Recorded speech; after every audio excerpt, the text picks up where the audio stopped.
Ibinunyag sa basic education hearing ang nasa higit 19,000 ghost students o undocumented beneficiaries ng voucher program sa ilalim ng Expanded Government Assistance to Students and Teachers in Private Education o EGASTPE. Sa pagpapatuloy ng hearing sa Senate Committee tungkol sa implementasyon ng naturang programa, sinuri ni Senator Win Gatchalian ang 2016 at 2017 report ng Commission on Audit kung saan nakitang mayroong higit 100 benepisyaryo sa senior high school voucher program na kinukonsiderang ghost students na nakalista sa ilalim ng programa ng higit isang beses sa parehong school year.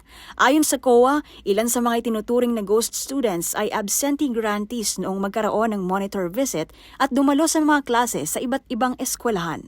And letter C, ESC grantees listed as enrolled but have not attended classes since the start of the semester.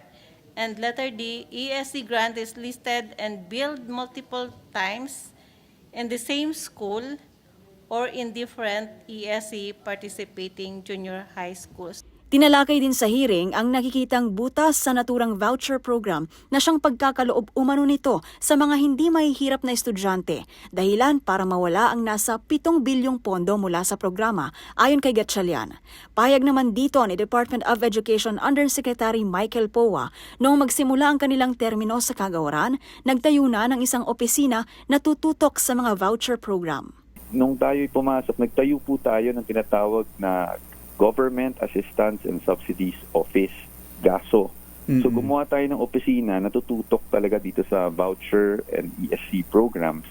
At in fact, itong school year 23-24, yung current school year natin, every time mag-bill ang mga schools at matanggap ng central office yung billing, nagkaroon pa tayo ng additional layer of verification. Meaning central office mismo, bago tayo magbayad, check natin kaagad sa ating sistema kung merong mga inaccuracies yung mga billing.